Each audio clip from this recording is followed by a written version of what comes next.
You have your coffee cup. You're telling usually you. holding your coffee cup. He's usually... Stop, it's on. Hello.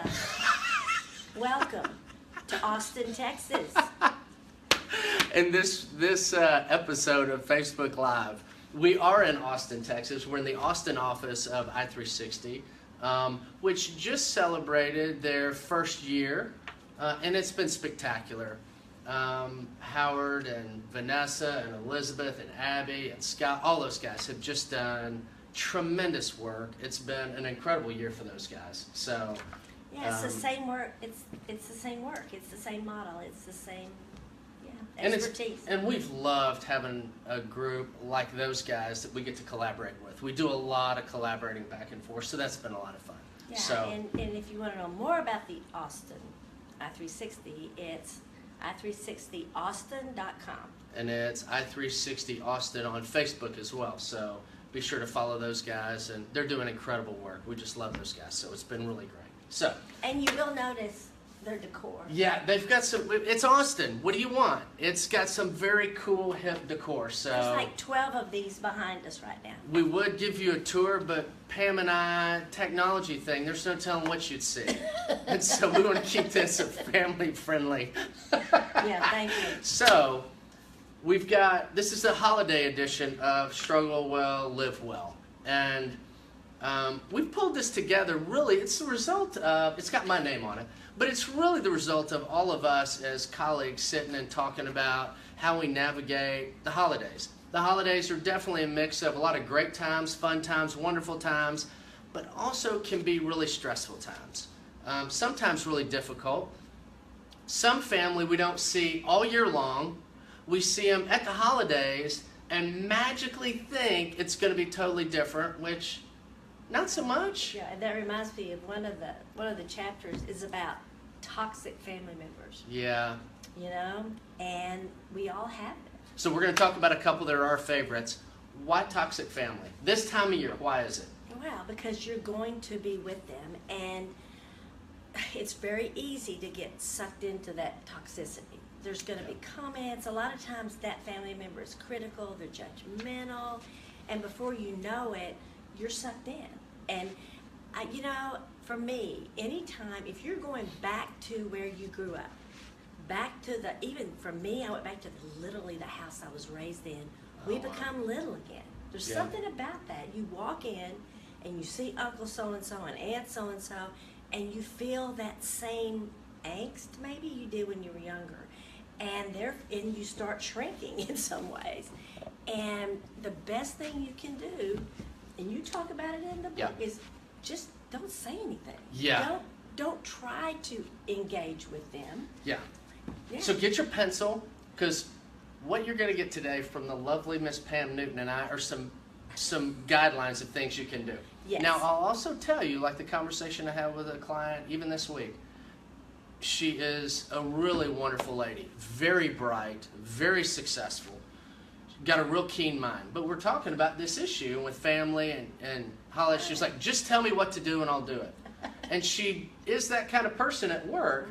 But I said, I don't know that I can do that, because I'll tell you, but you're assuming that this is logic. It's not logical. When we step back with family, it becomes very emotional. So it gets extremely challenging. So get your pencil. Here's some things to do. Number one, like Pam just said, it's hard to be a new person in an old place. Absolutely. You've changed. You're not little Bobby or little Sue anymore. Perhaps you're a recovering alcoholic and addict, and you're not that scapegoat anymore either. You are a new person. You have a new identity, and they're still many times going to try to make you fit in that hole that they used to have you in. And we don't even have time on this to explain it. And honestly, we don't fully understand some of it. I don't know if I've shared it on here, but I know I've shared it a lot of other times. It was not too far into my marriage that, well, actually it was probably 10, 15 years into it, that I was on the phone, hung up, and my wife said to me, "How's your mom?" And I was like, "How do you know I was talking to my mom?" And she goes, "Oh, I can always tell when you talk to your mom." And I was like, "How can you always tell when I'm talking to my mom?" She goes, "Well, you just sound different." Amen. I'm like, That's true. well, that bugs me. I But promise. it was really helpful, and that's just a small example of what you're talking how old about. you are. No, it doesn't. No, It doesn't. I still did the dance, but one of the things, and if you've watched this before, I talk a lot about my women's group, because that's everything I ever awesome. learned. I learned from alcoholic women, addicted women in this women's group. You're so awesome. But one of the women brought to us a couple years ago, and it's become just part of our mantra, is when you're in those situations, when you're in holiday time with your family, whatever it is, and you see all this unfolding, you'll see the same dynamics. You'll see this one doing this one's drinking too much, this one's trying to control that. It's just eat your popcorn and watch the movie. Just literally, and you know, truly, we're so good at it now in the group, the women's group, we're like, envision yourself eating the popcorn and just watch this movie and all the players. Try not to get sucked into that. And I can't tell you how much that little activity helps me in everyday life. I love that. I love that. And the one that's very similar in here is just keep your mouth shut.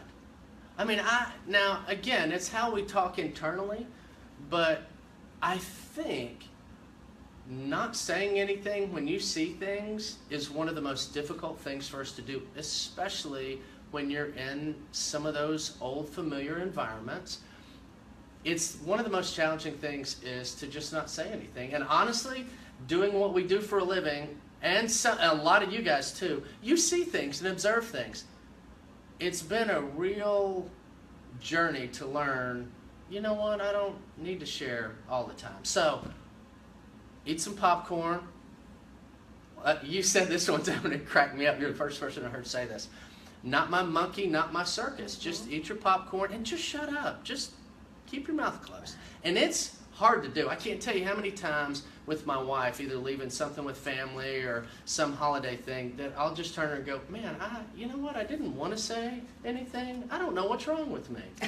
You know, but it leads to those discussions of, man, what was it emotionally that I couldn't let go of? So And this holiday season is different than some and has more pitfalls or potential danger in that this really difficult political climate we've been in. Ooh. And if no one says it before dinner or whatever, you be the one that says, okay, the first rule, no discussion about politics at all, or religion for that matter, depending upon if all the family members believe the same way. But you have to make that, it can't be a topic. And which relates to this chapter. Just because you can doesn't mean you should. Can you talk about politics? Yeah, you totally can, but should you? Should you do that since you haven't seen Uncle Bingo in a year? Is now really the time to go, hey, it's been a long time. I thought I'd throw out just a little topic of discussion. Okay, so there's a few things. I hope you're jotting notes. Now, this is one of my favorites, and I don't want to name names about where I got this one from and where we added this from. So I love this, and I can't tell you how many people this is their favorite one. It's my favorite. And there's really no way to say it other than what it says. If you get the book, just kind of read through it. The bird didn't shit on you. The bird just shit. Amen. I mean, it's just that straightforward. You can change it, but you're going to lose the richness of the saying, which is, we tend to take things personal when they have nothing to do with us. Nothing at all. And so I don't think there are many occasions that are more difficult than the holidays. To take things personal when actually it may have had nothing to do with you. Because during the holidays, whether you're planning your family's festivities, whatever celebration you have, whether it's religious or just a time of gift giving and whatever it is, it's hard not to do all that work and step into it with expectations. And when people show up, people often show up with a Santa bag full of issues. They never talk about those things. And so when they go to interact with what event you've planned, no wonder our fuse seems so short. And what you'll hear a lot of times is, did you hear what she said? You know she meant that for me. Mm-hmm. Did you hear what she said? Did you see what she brought? She brought the pie. She knows that's what I like to do. Yeah. And it's no, she just baked a pie. And she may have been late, forgot what she was supposed to get, and got that in a panic. And it may have had nothing to do with you. Now, we've done this for a long time. Yes, there are times people did it because they're trying to send a message, but there are also... It's still not about you. It's not about you. It's about their struggle. That's right.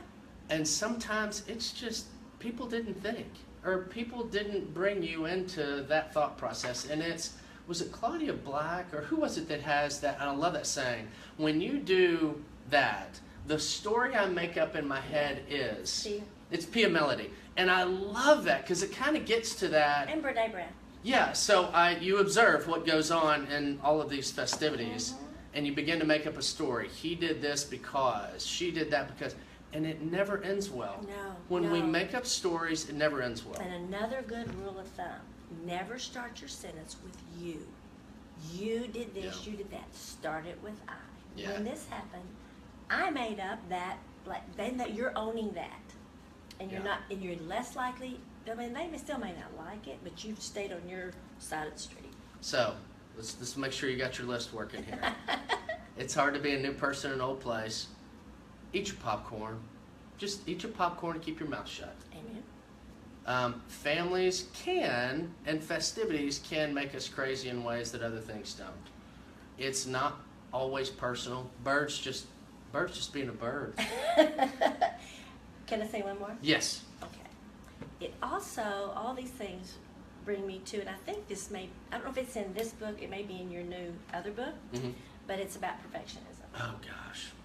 And I see that more this time of year when family members are coming to your house, and there's this sense of it all has to be perfect, absolutely perfect. And Brene Brown's quote about perfectionism is that when perfectionism is driving, shame is riding shotgun, and fear is the annoying backseat driver. And that is, it's her. Like, I love her too. Yeah. And it's like, no, the perfectionism, it keeps you from enjoying what this is all about. Because if those forks aren't just right, and those napkins aren't right, and these candles aren't on this table, then what? Yeah. But because it involves family, and many of us are trying to prove, see, I am good, I am enough. We lose the whole thing, and then you miss out on, a lot of times, children that are going to grow up. You miss out on being relational with people. And then you feel like, and I promise you, when they leave, if you're stuck into that perfectionism, no matter what you did, you're still going to go, it wasn't enough. And you're going to believe they thought that. Is that right in that story? Yeah, you're making a story. Now, a lot of people will have a knee-jerk reaction of, I'm not a perfectionist. Yeah, okay. And that may be true. However, if you start to notice tension going up because you didn't have that or this, or that you planned this and were really attentive to how people received it, you might be wrestling with some, I want it to be like this so that, because what you're doing is you're asking it to do something for you.